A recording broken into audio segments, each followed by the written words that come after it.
1701 எம்ஜிஆர் படம் மாதிரி கோட்டி கொப்பான்னு அங்கே டைட்டில் வச்சாங்க விஷ்ணுவர்தன் சாருக்கு. அது வந்து இதே ப்ரொடியூசர் தான் அந்த படத்தை எடுத்தார். அப்போது அது வந்து பாஷானுடைய ரீமேக். அந்த படம் பெரிய ஹிட்டு. ஸோ அதே ப்ரொடியூசர் மறுபடியும் இந்த படத்துக்கு வந்து என்னுடைய டைட்டில் தான் அது, என்கிட்ட தான் இருக்குது இந்த ரைட்ஸு, இதுக்காக தான் வைக்கணும்னு சொல்லிட்டு முதலேருந்து தொல்லை பண்ணிகிட்டு இருந்தார். பட் நாங்கள் ஒத்துக்கலை. ஏன்னா முடிஞ்சால் இவனை புடின்றது வந்து கதைக்கு ஏன்னா ஒரு டைட்டில். இங்கே வந்து ஹீரோவுக்கு அவ்வளோ பெரிய இமேஜ் இல்லை. அங்கே கன்னடாவில் வந்து நல்ல ஒரு இங்கே அஜித் விஜய் மாதிரி அங்கே யூத்தில் பெரிய ஹீரோ. அதனால் அவருக்கு அங்கே வந்து இந்த மாதிரி டைட்டில் அங்கே வைக்க முடியாது. ஸோ ஹீரோ ஓரியன்டாக தான் ஏதாவது வைக்கணும். ஸோ பேருங்கள்லாம் நிறைய பார்த்துட்டு இருந்தோம். ஸோ அதெல்லாம் இல்லாமல் அதுக்கப்புறமா யோசிப்போ வந்து கோட்டி கொப்பா 2ன்றதில் ஒரு அர்த்தம் இருக்குது. 2 கோட்டி கொப்பா அப்படின்ற மாதிரி டபுள் ஆக்ஷன் மாதிரி ஒரு ஃபீலிங்கும் வருது. அதனால் கோட்டி கொப்பா 2ன்றது 2 கோட்டி கொப்பா அப்படின்னு வைக்கலாமான்னு அது நல்லா இருக்காது, கோட்டி கொப்பா 2ன்னு வைக்கலாம் அப்படின்னு சொல்லி அதுக்கப்புறம் ஹீரோ ஒத்துக்கிட்டாரு. ஸோ அது மாஸ் டைட்டில்ன்றதுனால அதை வச்சே ஒரு சாங்கெல்லாம் வர பண்ண வச்சு அது நல்லா ரீச் ஆகிருக்கு இப்போது. அதுதான் ரீசன் இருக்குது. சுதீப் வந்து விருப்பம் அது என்னோட ஒரு படம் பண்ணணுன்னு. இவரோட படம் பண்ணும்போது நம்ம எதுக்கு வெறும் கன்னடா மட்டும் பண்ணோம், தமிழில் அவருக்கு ஒரு நேம் இருக்குது, அதனால் தமிழ்லேயும் ஒரு படம் பண்ணுவோம். வந்து பைலிங்குவலாக பண்ணுறதுன்றது ஹீரோவுடைய விருப்பம், அப்புறம் ப்ரொடியூசரோட விருப்பம், அதனால் பண்ணுறது. பட் எனக்கு பைலிங்குவல் இதான் ஃபஸ்ட்டு ஃபிலிம். ஸோ அதுக்கு முன்னாடி பழக்கம் இல்லை. ரொம்ப டஃப்பான ஒரு ஜாப் தான் பைலிங்குவல்ன்றது வந்து. It's not a easy job. ஒவ்வொரு ஷாட்டும் ரெண்டு தான் எடுக்க முடியும். இது ஒரு அது ஒன்று இல்லை. சைலண்ட் ஷாட்டெல்லாம் ஒன்றே எடுத்துகிட்டு 2 இடத்துலையும் போடவும் முடியாது. ஏன்னா சப்ஜெக்டில் வந்து நிறைய போலீஸ் இருக்குனால ட்ரெஸ்ஸு மாறும். அப்புறமா கன்னடத்துக்கு வேறு ஆர்டிஸ்ட்டு, தமிழுக்கு வேறு ஆர்டிஸ்ட் மாறுவாங்க. சைடு ஆர்டிஸ்ட் எல்லாம், மெயின் ஆர்டிஸ்ட் மட்டும்தான் 2 லாங்குவேஜுக்கும் ஒரே ஆர்டிஸ்ட்டு. ஸோ இந்த மாதிரி இருந்தது. டஃப்பான ஒரு ஜாப் தான் பைலிங்குவல். பட் எடுத்ததுக்கு ரீசன் அதான். நான் தெலுங்கு படம் பண்ணியிருக்கேன், ஹிந்தி படமும் பண்ணியிருக்கேன். எனக்கு எல்லா இடத்துலையுமே வந்து டெக்னீஷியன்ஸ் பார்த்திங்கன்னா எல்லாருமே இங்கேருந்து போனவங்களாக தான் இருக்காங்க. எல்லாருக்கும் தமிழ் தெரியுது, எனக்கு தான் கன்னடம் தெரியல. அதனால் எல்லாருக்கும் தமிழ் தெரியுது. அங்கே இருக்க ஆர்டிஸ்ட் டெக்னீஷியன்ஸுக்கெல்லாம் கூட நல்லா தமிழ் தெரியுது. மெயினாக வந்து நான் ஒவ்வொரு ஆர்டிஸ்ட்டுக்கும் இங்கே தமிழுக்கு வேறு ஆள் போட்டுட்ருந்தேன். இமான் அண்ணாச்சி அங்கே ஒரு தபலா நடின்னு பண்ணால் இங்கே இமான் அண்ணாச்சின்னு போட்டோம். அங்கே சிக்கனான்னு ஒரு ஆர்டிஸ்ட் பண்ணால் இங்கே சதீஷ்ன்னு போட்டோம். இந்த மாதிரிலாம் போடும்போது ஒரு இங்கே செந்தில் மாதிரி ஒருத்தர் பண்ண வேண்டியது. அங்கே வந்து சாது கோகிலான்னு ஒரு பண்ணார். அவர் நல்லா தமிழ் பேசுகிறாரு. அவர் பிறந்து வளர்ந்ததெல்லாம் இங்கே. ஆனால் அங்கே வந்து அவர் பெரிய ஆள் இந்த சென்ஸ் வந்து அவர் ஒரு பெரிய டைரக்டர், நிறைய படங்களுக்கு மியூசிக் டைரக்டரு, ப்ளஸ் அங்கே நம்பர் 1 காமெடியன். அவர் அவ்வளோ அழகாக தமிழ் பேசுகிறாரு. வாய்ஸ் வேறு நம்ம செந்தில் மாதிரி கீச்சின்னு வரும். குள்ளமாக இருப்பார், கருப்பாக இருப்பார், சுருட்ட முடி. ஸோ அந்த அவருடைய இது பாடி லாங்குவேஜ் பிடிச்சி தமிழுக்கு வேறு ஆர்டிஸ்ட் வேணால் இவரே போட்டுடலாம் அப்படின்னு சொல்லி நான் ஃபீல் பண்ணி அவர் தமிழ்லேயே பண்ண சொன்னேன். ஏன்னா அவருக்கு தமிழ் நல்லா தெரியும்.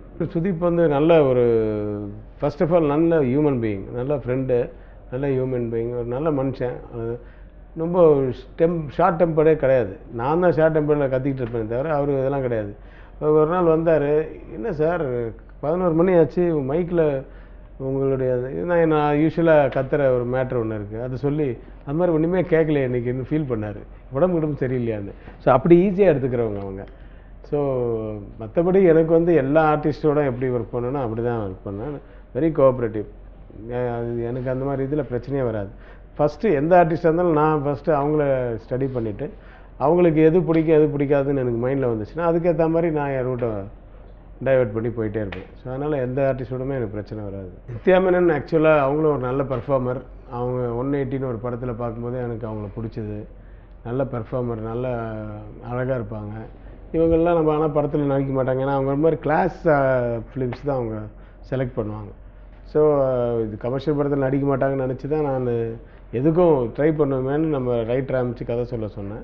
அவங்களுக்கு கதை பிடிச்சிது. ஓகே, கமர்ஷியலில் இவ்வளோலாம் விஷயங்கள்லாம் கூட எடுக்கிறாங்களா அப்படின்ற மாதிரிலாம் நினச்சி சரி ஓகே இது ஒரு கமர்ஷியல் படம் இனிமேல் பண்ணுவோம் அப்படின்ட்டு கமர்ஷியலாக இறங்கியிருக்காங்க. அவங்களுக்கு இந்த படத்துலேயும் ஹீரோயினுக்கு இம்பார்ட்டன்ஸ் உள்ள ஒரு கதை தான்.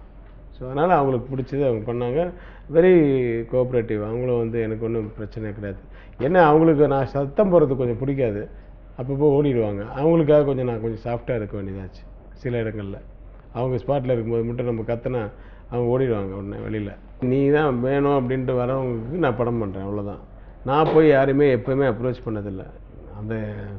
அது சின்ன வயசுலேருந்தே தான் பழக்கம். நான் அசிஸ்டன்ட் டைரக்டர் சான்ஸ் கூட எந்த டைரக்டரும் கேட்டதில்லை, டைரக்ஷன் சான்ஸு எந்த ப்ரொடியூசரும் கேட்டதில்லை.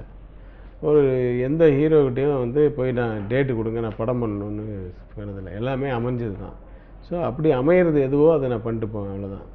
இனிமேல் போய் டைரக்ஷன் சான்ஸ் கொடுங்க சார் நான் ஒன்றுக்கு வரணும் அப்படின்றது அவசியம் இல்லை. அதனால் நான் அப்படி போகிறதே கிடையாது. வர்றது எதுவாக இருந்தாலும் நம்மளை விரும்பி அவங்க வரும்போது அது இப்போ நம்ம முடியும் போது பண்ண போகிறோம். ஹீரோஸும் வந்து எல்லா டைரக்டர்ஸோட ஒர்க் பண்ணுறாங்கல்ல, அது மாதிரி தான். இப்போ இளையராஜா, ஏஆர் ரஹ்மான், தேவா, இது யார் ஜெயராஜன் வந்து எல்லாரோடையும் ஒர்க் பண்ணியிருக்கேன். இமான்கிட்ட ஒர்க் பண்ணல, பட் அவர் பெரிய இப்போ லைம் லைட்டில் ஹிட் மியூசிக் டேரக்டராக இருக்கார்.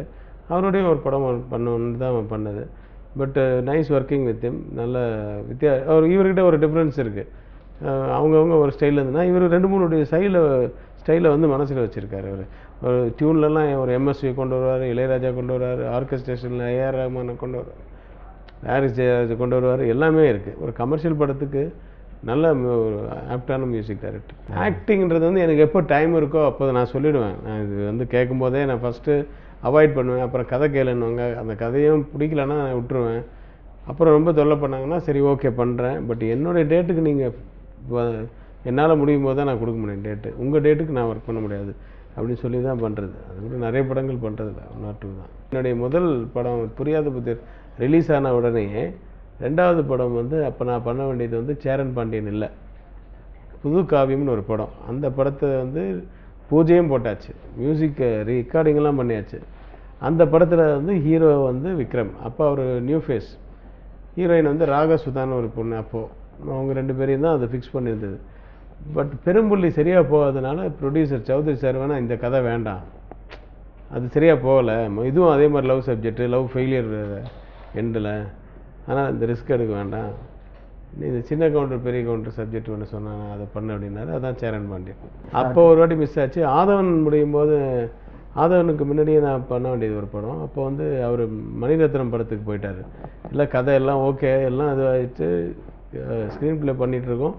அப்போ வந்து சார் மணி சார் கூப்பிட்டார். சார் அதான் ராவன் அவர் பண்ணார், அது பாதி இது பாதி, அவர் 15 days தான் கேட்குறாரு அப்படின்னாரு. 15 days நீங்கள் அங்கே போய்ட்டு இங்கே வர முடியாது, ஏன்னா இது வந்து டபுள் ரோல் பண்ண வேண்டியிருக்கு, அதனால் அதே கேட்டப்பில் நீங்கள் இங்கே வர முடியாது, நல்லா இருக்காது, அதனால் நீங்கள் அதை முடிச்சுட்டு வாங்க அப்படின்ட்டு நான் ஆதவன் பண்ணது. பட் நான் ஆதவன் பண்ணிட்டு வரதுக்குள்ளே அவரு ஃப்ரீ ஆகிட்டார். அதனால தான் அப்போ அது மிஸ் ஆச்சு. ஏற்கனவே 2 தடவை மிஸ் ஆச்சு விக்ரமோட. எல்லாமே இப்போ படைப்பாகணும் முத்துவாகணும் தான் நினச்சி தானே எடுக்கிறோம். அது நம்ம ஒருத்தருடைய டேஸ்ட்டே எல்லாருக்கும் வராதுல்ல, அது ஜனங்க வந்ததுக்கப்புறம் சொல்கிறது தான் ரிசல்ட் எல்லாம். பட் எல்லாம் அதான் நான் சொன்னேன்னே, இதுவே அமையிறது தான், எனக்கு அந்த நம்பிக்கை உண்டு. அமையணுன்னா அமைஞ்சிடும். முடிஞ்ச அவனை பிடி வந்து ஒரு பேக்கேஜ் மாதிரி, அதாவது எல்லாமே இருக்கும். இது வந்து ஒரு லவ் சப்ஜெக்ட்டு அப்படின்னு வர வேணாம், இது ஒரு காமெடி சப்ஜெக்ட்டு அப்படின்னு வர வேணாம், இது ஒரு ஆக்ஷன் ஃபிலிம் அப்படின்னு வர வேண்டாம், எல்லாமே இருக்கும் இதில். லவ், ஆக்ஷன், காமெடி, சென்டிமெண்ட்டு எல்லாமே இருக்கும். 2.5 மணி நேரம் பொழுது போகும், நல்லா ஜாலியாக என்ஜாய் பண்ணிட்டு வரலாம், பாப்கார்ன்லாம் சாப்பிட்டு. ஆனால் தேட்டரில் வந்து பார்த்தா தான் பொழுது போகும். வீட்டில் திருட்டு விசிறியில் பார்த்தா சினிமாவே அழிஞ்சிடும். அடுத்து மணி சார் படம் பண்ணுறேன் அப்படிங்கிற மாதிரி ஒரு பெரிய கெத்து காமிச்சிட்டு இருந்தேன்.